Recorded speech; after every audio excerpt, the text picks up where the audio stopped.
Hello students, most welcome to the Thorax YouTube channel. आज हम start करेंगे lecture number 3 of anatomy of the flowering plant chapter. देखो, इस chapter के अंदर मैंने आपको क्या पढ़ा दिया है, एक बार छोटा सा इंट्रो देता हूं आपको।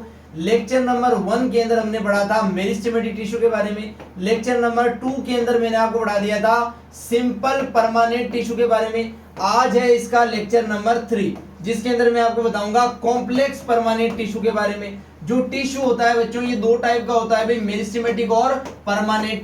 जो परमानेंट है ये भी दो टाइप का है, सिंपल या फिर कॉम्प्लेक्स। मैंने आपको ये पढ़ा दिया लेक्चर 1 में, ये पढ़ा दिया लेक्चर 2 में। आज पढ़ेंगे कॉम्प्लेक्स परमानेंट टिश्यू, जो कि लेक्चर नंबर 3 का पोर्शन है बेसिकली। तो चलिए बिना टाइम वेस्ट के स्टार्ट करते हैं अपना लेक्चर। हेडिंग आपको दिख रही है भाई, कॉम्प्लेक्स परमानेंट टिश्यू।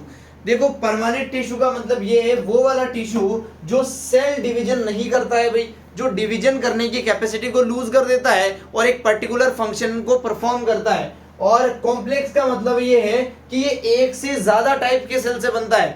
परमानेंट का मतलब ये कि ये सेल डिवीजन नहीं करता है, ये कोई स्पेसिफिक फंक्शन करेगा। कॉम्प्लेक्स का मतलब है ये दो या दो से ज्यादा टाइप के सेल से बनता है। अगर सिंपल परमानेंट टिश्यू होता तो वो एक ही टाइप के सेल से बनता, या यहाँ पे कॉम्प्लेक्स परमानेंट टिश्यू है तो ये दो या दो से ज्यादा टाइप के सेल से बना होगा। देखो, सबसे पहली लाइन क्या लिखी है, complex tissue are made up of more than one type of cells. या तो एक से ज्यादा टाइप के सेल से बना होगा भाई, और वो ज्यादा टाइप के सेल्स जुड़कर एक यूनिट की तरह काम करेंगे, यानी कि काम एक ही करेंगे, सारे जुड़कर होंगे। कैसे? अलग अलग डिफरेंट टाइप्स के होंगे। बोलो, बात समझ में आती है? क्या आती है? कॉम्प्लेक्स परमानेंट टिश्यू के कुछ टाइप हो सकते हैं, जैसे सिंपल परमानेंट टिश्यू के टाइप पढ़ाए थे आपको, पेरेन्काइमा, कोलेनकाइमा, स्क्लेरेन्काइमा। उसी के जैसे जो कॉम्प्लेक्स परमानेंट टिश्यू है, इसके भी दो टाइप है भाई, जाइलम और फ्लोएम। ये जो वर्ड है जाइलम और फ्लोएम, ये दोनों वर्ड दिए थे नेगली नाम के साइंटिस्ट ने भाई। एक साइंटिस्ट था जिसका नाम नेगली था भाई, उन्होंने जाइलम और फ्लोएम जो वर्ड है, टर्म है, शब्द है, वो दिए थे। ये जो जाइलम और फ्लोएम होते हैं, ये टाइप में डिवाइड हो सकते हैं भाई। बेसिस क्या रहेगा? ओरिजिन। अगर इस जाइलम या फिर फ्लोएम का ओरिजिन प्लांट के अंदर प्राइमरी फॉर्म में होता है। देखो बेटे, जब प्लांट नया नया बनता है तो उसे प्राइमरी स्टेज बोलेंगे। जब प्लांट थोड़ा बड़ा हो जाता है तब उसे सेकेंडरी स्टेज बोला जाता है। समझ में आता है क्या?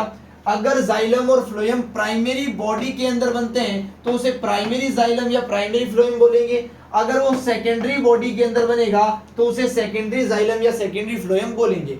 जैसे एक बीज से छोटा सा पेड़ बना है भाई, उस पेड़ के अंदर जो जाइलम और फ्लोएम है वो प्राइमरी जाइलम फ्लोएम है भाई। जब वो पेड़ बड़ा हो गया, उसकी थिकनेस बढ़ने लग गई, तब जो जाइलम और फ्लोएम है उसे सेकेंडरी जाइलम या फिर सेकेंडरी फ्लोएम कहा जा सकता है। तो ये जाइलम या फिर फ्लोएम के टाइप होते हैं ओरिजिन के बेसिस पे। इनकी एक छोटी सी की पॉइंट मैंने यहाँ पे बताया है, और आगे इसकी डिटेल भी पढ़ेंगे। जैसे देखो, लिखा हुआ है प्राइमरी, तो इस प्राइमरी का मतलब क्या है बच्चों? ये कब बनता है भाई? Formed during primary growth in plant. जब प्लांट के अंदर प्राइमरी ग्रोथ हो रही है। प्राइमरी ग्रोथ का मतलब होता है लेंथ में ग्रोथ होना, और सेकेंडरी ग्रोथ का मतलब होता है विड्थ में ग्रोथ होना। उसकी चौड़ाई का बढ़ना सेकेंडरी ग्रोथ है, और उसकी लंबाई का बढ़ना प्राइमरी ग्रोथ है। अगर लंबाई बढ़ते समय जाइलम और फ्लोएम प्रेजेंट है तो वो प्राइमरी जाइलम और फ्लोएम होगा। अगर चौड़ाई बढ़ते समय जाइलम और फ्लोएम प्रेजेंट है तो वो सेकेंडरी जाइलम और फ्लोएम होगा। आगे लिखा है ये प्राइमरी प्लांट बॉडी के अंदर मिल रहा है भाई, और ये सेकेंडरी प्लांट बॉडी के अंदर मिल रहा है। जब पेड़ की लंबाई बढ़ रही है तो उसे प्राइमरी बॉडी बोलते हैं, और जब पेड़ की चौड़ाई बढ़ने लग जाती है, मतलब पेड़ चौड़ा होने लग जाता है, तब उसे सेकेंडरी ग्रोथ बोलेंगे। और उस टाइम जो जाइलम फ्लोएम मिलेंगे उसे सेकेंडरी जाइलम और फ्लोएम बोला जा सकता है भाई। ये कैसे बनता है? देखो, ये प्रोकेम्बियम नाम के मेरिस्टेमेटिक टिश्यू से बनता है, और ये वस्कुलर केम्बियम नाम के मेरिस्टेमेटिक टिश्यू से बनता है। दोनों ही मेरिस्टेमेटिक टिश्यू है बच्चों, जबकि ये प्राइमरी मेरिस्टम है और उसमें भी अपाइकल मेरिस्टम है, और ये सेकेंडरी मेरिस्टम है, उसमें भी लेटरल मेरिस्टम है। उम्मीद करते हैं पहले लेक्चर के अंदर ये वर्ड आपको बताए थे भाई, लेटरल मेरिस्टम क्या है, सेकेंडरी मेरिस्टम क्या है, आपको बहुत अच्छे से क्लियर होगा। लेटरल मेरिस्टम वो होता है जो चौड़ाई को बढ़ाता है, सेकेंडरी मेरिस्टम वो होता है जो later stage of the plant body में बनता है। बोलो, बात समझ में आती है? आती है। तो उम्मीद करते हैं भाई जाइलम और फ्लोएम की जो दो टाइप है, प्राइमरी और सेकेंडरी, वो बहुत ही अच्छे से आपको समझ में आए हैं। देखो, फिर से एक्सप्लेन कर दूं आपके सामने। प्राइमरी का मतलब जो पहले वाली प्लांट बॉडी में बने, जो अर्ली स्टेज है प्लांट की उसमें बने, और सेकेंडरी का मतलब है जो later stage of the plant body के अंदर बने। ये बनेगा प्रोकेम्बियम से, ये बनेगा वस्कुलर कैम्बियम से। जो प्रोकेम्बियम है वो एक टाइप का अपाइकल मेरिस्टम है और जो वस्कुलर कैम्बियम है वो एक टाइप का लेटरल मेरिस्टम है भाई। बोलो बात समझ में आती है। ये प्राइमरी बॉडी यानी कि प्राइमरी प्लांट बॉडी में बन रहा है, ये सेकेंडरी प्लांट बॉडी के अंदर बन रहा है। तो ये कुछ मेन डिफरेंस है जो आपके सामने लिखे हैं। इनको आप बार बार रिवाइज करेंगे तब आप इनको याद रख पाएंगे, एक एक वर्ड को, एक एक लाइन को। हालांकि कोई बहुत मुश्किल बात है नहीं भाई, प्राइमरी जो पहले बने, सेकेंडरी जो बाद में बने। चलिए आगे बढ़ते हैं भाई इस टॉपिक के बाद। मेजर कंपोनेंट होते हैं इनके अंदर भी, जैसे प्राइमरी जाइलम है वो दो टाइप का हो सकता है भाई। ये पोर्शन बहुत इंपॉर्टेंट है बच्चों, बहुत ध्यान से देखो। प्रोटोजाइलम और मेटाजाइलम का कंसेप्ट। जो प्राइमरी जाइलम है जो सबसे पहले बना है प्लांट के अंदर, वो भी दो टाइप का हो सकता है बच्चों। एक तो है आपके सामने प्रोटोजाइलम और एक है आपके सामने मेटाजाइलम। ऐसा जाइलम जो पहले बनेगा, कब बनेगा बच्चों? पहले बनेगा, उसे बोलेंगे प्रोटोजाइलम। ऐसा जाइलम जो बाद में बनेगा उसे बोलेंगे मेटाजाइलम। पहले बनेगा इसलिए हम कह सकते हैं early stage of the life में बनेगा, लेट बनेगा बाद में बनेगा इसलिए हम कहेंगे later stage of the life के अंदर ये फॉर्म होगा। बोलो बात समझ में आती है? आती है। यहाँ पर लिखा हुआ भी है ये फर्स्ट बनने वाला प्राइमरी जाइलम है भाई, और ये लेटर यानी कि बाद में बनने वाला प्राइमरी जाइलम है। जो पहले बनेगा उसके अंदर जो ट्यूब्स होगी, वेसल्स होगी, वो पतली पतली होगी, नेरो होगी। यहाँ पे थिन ट्यूब्स मिलेगी। क्या मिलेगी बच्चों? थिन ट्यूब्स मिलेगी भाई। इन ट्यूब्स को वेसल्स बोलते हैं। आगे मैं आपको पढ़ाऊंगा जब जाइलम और फ्लोएम की डिटेल्स पढ़ाऊंगा। यहाँ पर थिक जो बाद में बनता है वो मोटा होता है, यानी कि यहाँ पे मोटी मोटी ट्यूब्स मिलती है भाई, मोटी मोटी वेसल्स मिलती है। बोलो बात समझ में आती है क्या? आप कहोगे सर आती है। मैंने आपको बताया है जो सबसे पहले बनने वाला जाइलम है यानी कि प्राइमरी जाइलम, उसके भी दो पोर्शन है बच्चों, प्रोटोजाइलम और मेटाजाइलम। प्रोटो पै से ही जो पहले बने, और मे से मेटा, एम का मतलब बाद में बने। ये पहले बन रहा है तो ये बाद में बनेगा। प्रोटोजाइलम जो पहले बनता है उसके अंदर पतली पतली वेसल्स होती है, जो बाद में बनता है उसके अंदर मोटी मोटी वेसल्स होती है। तो इतने सारे डिफरेंस हम पता कर रखेंगे भाई। वाइड का मतलब चौड़ा, नेरो का मतलब पतला, और वेसल्स तो आपको समझा ही दिया है। उम्मीद करते हैं एक एक वर्ड इस स्लाइड का भी आपके दिमाग में क्लियर है और आपने अच्छे से नोट भी किया है भाई। अब दो कंडीशन होती है बच्चों प्रोटोजाइलम और मेटाजाइलम के अरेंज होने की। ये जो फ्लो चार्ट है ये बहुत अच्छे से समझ में आ जाएगा जब मैं इसको क्लियर करूंगा आपके सामने। तो बहुत ध्यान से देखो भाई, प्रोटोजाइलम और मेटाजाइलम को क्लियर कर रहा हूं मैं आपके सामने। दो कंडीशन होती है, मैं क्लियर कर रहा हूं अरेंजमेंट को। किसे? अरेंजमेंट। अरेंजमेंट दो टाइप का हो सकता है बच्चों। एक होती है एंडार्च कंडीशन, एक होती है एक्सार्च कंडीशन। एंडार्च कंडीशन और एक्सार्च कंडीशन। देखो बच्चों ये जो वर्ड है ना एंड, इसका मतलब ही होता है अंदर।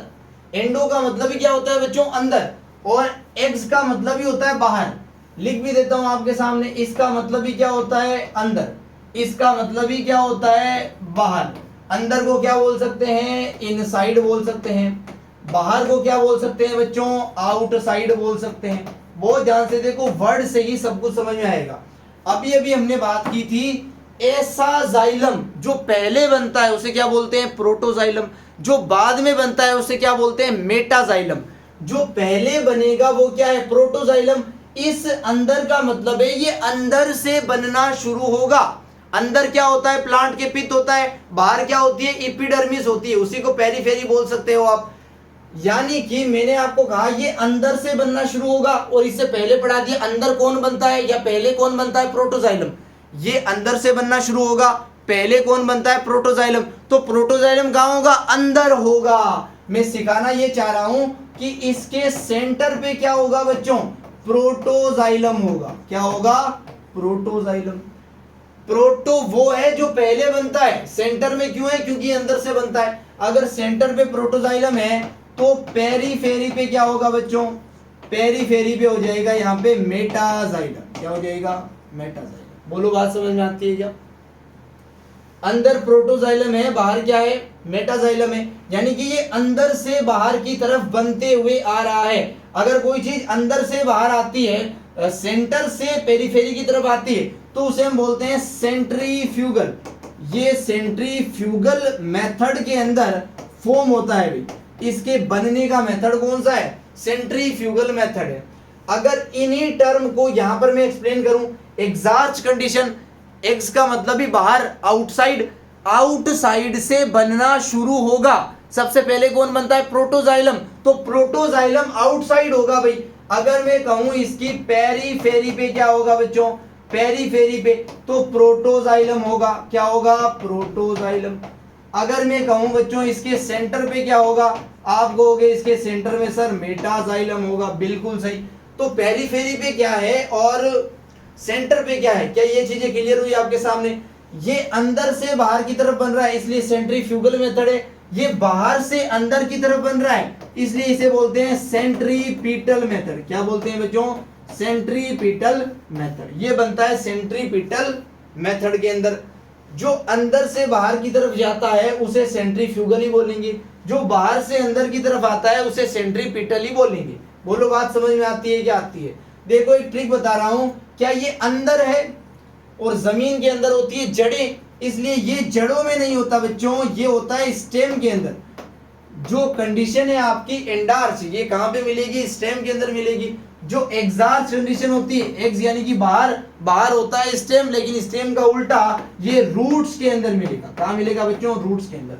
तो ये दो अरेंजमेंट होते हैं भाई प्रोटोजाइलम और मेटाजाइलम के, जिनकी सारी कंडीशन आपके सामने है। और ये कहां पर मिलते हैं वो भी मैंने आपको ट्रिक से याद करा दिया। इसका मतलब बाहर है, बाहर स्टेम होता है, इसका उल्टा ये रूट में मिलेगा। इसका मतलब अंदर है, अंदर रूट होती है, रूट का उल्टा ये स्टेम में मिलेगा। बोलो बात समझ में आती है क्या? आप कहोगे सर इतना तो समझ में हमें आता है। ये जो पेरीफेरी है इसका मतलब बाउंड्रीज है ना। पेरीफेरी की जगह अगर आप चाहो तो यहाँ पे बाउंड्रीज भी लिख सकते हो, कोई बड़ी बात नहीं है। लो अगर पेरीफेरी वर्ड नहीं लिखना चाहते हो तो यहाँ पे लिख लो बाउंड्रीज। क्या लिख सकते हैं यहाँ पे? बाउंड्रीज। यहाँ पे लिख लो बाउंड्रीज, यहाँ पे लिख लो बाउंड्रीज। इसे आप पॉज करके नोट कर सकते हो भाई इस पोर्शन को, क्योंकि ये पीपीटी के अंदर ऐड नहीं होगा, ये ब्लैक स्लाइड है ना। अब आते हैं वापस अपने नोट्स के ऊपर भाई। ये है एंडार्च कंडीशन और ये है एग्जास्ट कंडीशन। एंड का मतलब ही अंदर, ये अंदर है तो बाहर कौन सा होता है? स्टेम, ये स्टेम में मिलेगा। ये है एग्जास्ट, एक्स का मतलब बाहर, तो ये अंदर यानी कि रूट्स के अंदर मिलेगा। देखो ये अंदर यानी कि अंदर से बनना शुरू होगा। पहले कौन बनता है? प्रोटोजाइलम। तो अंदर क्या होगा? प्रोटोजाइलम। सेंटर पे पीठ की तरफ क्या होगा? प्रोटोजाइलम होगा। बात समझ में आती है क्या? ये है एग्जास्ट, बाहर, बाहर से बनना शुरू करेगा। पहले कौन बनता है? प्रोटोजाइलम। तो बाहर क्या होगा? प्रोटोजाइलम। यहां पर प्रोटोजाइलम कहां होगा? बाहर, पेरीफेरी की तरफ होगा। इसी को पिछली स्लाइड में बाउंड्रीज दिखाया था पेरीफेरी को। बोलो बात समझ में आती है? क्या आती है? अगर प्रोटोजाइलम सेंटर पे है तो पेरीफेरी पे क्या हो जाएगा? मेटाजाइलम। अगर यहाँ पे प्रोटोजाइलम पेरीफेरी पे है तो सेंटर पे क्या हो जाएगा? मेटाजाइलम। उम्मीद करते हैं कि एक वर्ड क्लियर है भाई। ये आउटवर्ड ग्रोथ है भाई। देखो एंडार्च अंदर से बाहर की तरफ यानी कि आउटवर्ड ग्रोथ है। ये एग्जार्च, ये इनवर्ड ग्रोथ है भाई, बाहर से अंदर की तरफ ग्रोथ है। इसी को अभी अभी सेंट्रीफ्यूगल भी बोल के बताया है आपके सामने, इसी को सेंट्रीपिटल भी बोल के बताया है। तो पिछली स्लाइड में जो वर्ड लिखे थे वो वर्ड यहाँ पे लिखे हुए हैं और ये स्लाइड आपको नोट्स में भी मिल जाएगी। जिस प्रकार मैंने आपको बताया कि जाइलम के दो टाइप है भाई, प्रोटोजाइलम है और मेटाजाइलम है, उसी प्रकार फ्लोएम के भी दो टाइप हो सकते हैं, प्रोटोफ्लोएम और मेटाफ्लोएम। सेम कंसेप्ट है, बिल्कुल सेम। अगर वो पहले बनता है तो वो प्रोटोजाइलम होगा, जो बाद में बनता है वही मेटाजाइलम होगा। जो पहले बनता है इसके अंदर पतली सीव ट्यूब होगी, जो बाद में बनता है इसके अंदर चौड़ी या मोटी सीव ट्यूब्स होगी। बोलो बात समझ में आती है क्या? आप कहोगे सर इतना तो समझ में आता है। तो इस छोटे से लेक्चर के अंदर मैंने आपको समझाया है। एक बार समरी भी दे दूं इस लेक्चर के अंदर हमने क्या कवर किया है भाई। हमने बेसिकली जाइलम और फ्लोएम को समझा है, जो कि कॉम्प्लेक्स परमानेंट टिश्यू के अंदर आते हैं। देखो बच्चों, जो कंडीशन मैंने आपको समझाई है वो ध्यान से सुनना। मैंने आपको प्रोटो और मेटा को बहुत गौर से समझाया है भाई, प्रोटो और मेटा को। प्रोटो जो पहले बनता है, क्या लिख रहा हूं मैं? पहले बनता है, ये पहले बनता है भाई। मेटा जो बाद में बनता है, ये बाद में बनता है। बोलो बात समझ में आई? इसके बाद मैंने कहा कि प्रोटोजाइलम भी हो सकता है, प्रोटोफ्लोएम भी हो सकता है, मेटाजाइलम भी हो सकता है, मेटाफ्लोएम भी हो सकता है। प्रोटो वर्ड लगाते हैं जो पहले बनता है उसके लिए। जो जाइलम है उसके अरेंज होने की दो कंडीशन मैंने आपको बताई। जो स्टेम है उसके अंदर अलग कंडीशन मिलती है, जो रूट है उसके अंदर अलग कंडीशन मिलती है। स्टेम बाहर है तो इसके अंदर एंडार्च कंडीशन मिलती है। कौन सी कंडीशन बच्चों? Endarch condition. रूट अंदर है तो इसके अंदर एग्जार्च कंडीशन मिलती है। कौन सी कंडीशन बच्चों? एग्जार्च कंडीशन मिलती है। एंडार्च के अंदर क्या होगा? अंदर की तरफ जाइलम पहले बनेगा। अगर जाइलम अंदर की तरफ पहले बनेगा, और हम जानते हैं पहले बनने वाले को तो बोलते हैं प्रोटोजाइलम। क्या बोलते हैं? प्रोटोजाइलम। तो ये अंदर की तरफ होगा, ये सेंटर की तरफ होगा। सेंटर पे पिथ होता है तो यहाँ पे पिथ की तरफ भी लिखा हो सकता है, टुवर्ड पिथ भी लिखा हो सकता है। अगर प्रोटोजाइलम अंदर की तरफ है बच्चों तो मेटाजाइलम कहाँ होगा? ऑब्वियसली बाहर की तरफ, यानी कि पेरीफेरी के ऊपर। पेरीफेरी के ऊपर होगा। इसी को आप कह सकते हो बाउंड्रीज के ऊपर होगा। बोलो बात समझ में आती है क्या? आपको सर आती है। एग्जार्च के अंदर क्या होगा? एक्स का मतलब बाहर, बाहर की तरफ बनना शुरू होगा। जो पहले बनता है उसे बोलते हैं प्रोटोजाइलम। बाहर से शुरू हुआ है तो प्रोटोजाइलम बाहर की तरफ बन जाएगा। बाहर यानी कि बाउंड्रीज। ये किधर बन गया बच्चों? बाउंड्रीज की तरफ बन गया प्रोटोजाइलम। अगर प्रोटोजाइलम बाउंड्री पे है तो मेटाजाइलम कहां पर होगा? मेटालाजाइलम हो जाएगा सेंटर की तरफ। इसी को पिथ भी बोल सकते हैं। बोलो बात समझ में आती है क्या? आपको सर आती है। देखो ये बन रहा है अंदर से बाहर की तरफ। जो अंदर से बाहर जाता है उसे बोलते हैं सेंट्रीफ्यूगल। क्या बोलते हैं? Centrifugal method. जो बाहर से अंदर की तरफ आता है इसे बोलते हैं सेंट्रीपीटल। क्या बोलते हैं बच्चों? सेंट्रीपीटल। क्या ये अंदर से बाहर की तरफ जा रहा है तो ये आउटवर्ड जा रहा है क्या? तो ये आउटवर्ड ग्रोथ है। क्या ये बाहर से अंदर की तरफ आ रहा है, ये अंदर आ रहा है क्या? तो ये इनवर्ड ग्रोथ है। ये सारे वर्ड अभी आपको समझाए हैं और फिर से समरी में भी आपके सामने सारे के सारे वर्ड एक्सप्लेन कर दिए। कोई भी डाउट इस टॉपिक से रिलेटेड होना ही नहीं चाहिए। इतना स्लोली और इतना डिटेल में पढ़ा रहा हूं आपको प्रोटो और मेटा के बारे में, क्योंकि ये ऐसा टॉपिक है जो बहुत बार पूछा जा चुका है और बहुत ज्यादा चांस है कि इस साल भी ये पूछा जाए। तो एक एक वर्ड इसका आप क्लियर रखेंगे भाई। मैंने जाइलम की कंडीशन बताई है यहाँ पे, एंडार्स और एग्जार्स। जो फ्लोएम है इसकी कंडीशन मैंने आपको नहीं बताई है भाई। जो फ्लोएम है ना, जो फ्लोएम है इसकी कोई कंडीशन आपके सामने डिस्कस ही नहीं की है। तो अच्छे से ध्यान में रखेंगे।